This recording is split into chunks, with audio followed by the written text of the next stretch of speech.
All right, we want to make another table topper. As you're trying to decorate for your room, you need a place to set your things. And so we made this table topper out of another board, kind of science board, project board, and except it's the back of it. Since the back didn't have any writing, then we just used the brown of the back and added some pieces to be the rocks. Here's a little Christmas tree to add a little bit to that, but obviously right now you can add any of your curriculum materials and you'll have an easy table topper that folds. Just behind this is going to be our star stable. This is the star stable that you could assemble and it would stay flat and you could assemble it. We just used some of that foam board again, the construction foam board. Okay, so here on the star stable I created panels to make a stable that would fold flat and be able to go in your car for your conferences. What you do is you cut out a piece of this using a hot knife. Now let me explain. A hot knife is like a flat knife. It looks kind of like a curling iron that's flat, and when you push the button on it, it gets pretty warm, but when you push the button on it, it really gets the heat and it just sears right through it. So no more blades and trying to cut, but it just sears right through. Now look here for just a second. I took and touched across it without cutting all the way through. It's a flat piece, and so I just kind of swirled it going down to make it look like wood grain. And then I came back and painted it. I just spray painted it really lightly because spray paint has a tendency to eat into foam and it doesn't hold up very well. You could paint it with latex and it would do fine too. Now I went in here and used a darker, even a black, and tried to make some shadowing so it would be more three-dimensional. Here's a place or two that I took, like the nails would be right there. Look here in the back. On these fence panels, I even I took the hot knife and kind of sculpted out each of one of the boards like it was dog-eared or it had been chewed on or something by a horse and just kind of roughed it up. And so hung a basket on here for the trough, and then these boards are simply attached with skewers, one skewer each. This one's sticking out a little bit.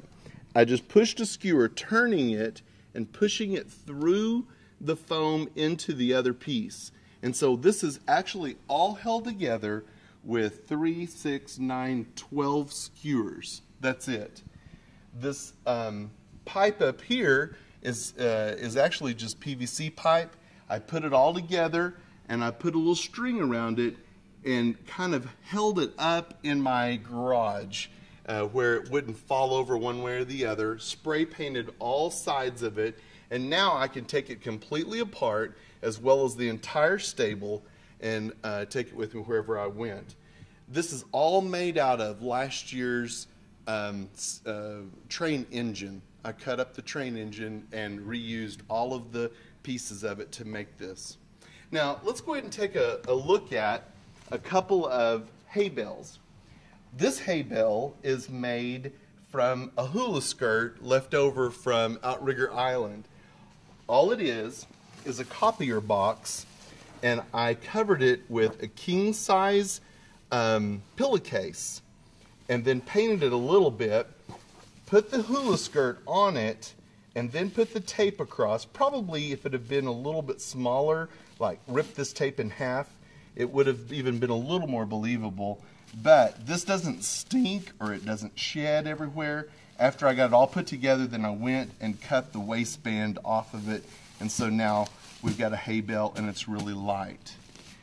The other hay bales, I might just mention to you that this little hay bale you can get at craft stores. I left the plastic on it because it just sheds and gets everywhere, and some people have allergies to it, so just leave the plastic on. And then we tried to make another one with raffia, and it was kind of our first attempt of how we could try to make hay. And so there's a couple of ideas. You probably can come up with others just by seeing these. Now let's look at this barrel. Here's a barrel. Last year I used these same things for the lighthouse. It's a clothes hamper, and so it's a collapsible clothes hamper. I opened it up, there is a half sheet, half of a twin size brown sheet, and while it was still laying out flat, here's where we cut it in half, and we painted with a brush or a roller, just pulled paint down into stripes. Came back, put a dark stripe or dark marker next to it. Now let me show you down here. We wanted it to go inside and out because you want to see the wooden barrel on the inside too. And so we added a little water with this tablecloth, so that way you wouldn't have to see the very bottom. On this side of it, we actually drew a couple of knot holes and just made some lines in order to create that. We painted the strapping that would be on the barrel, but the truth is you could come in now with some silver duct tape and make it silver strapping if you want to. All right.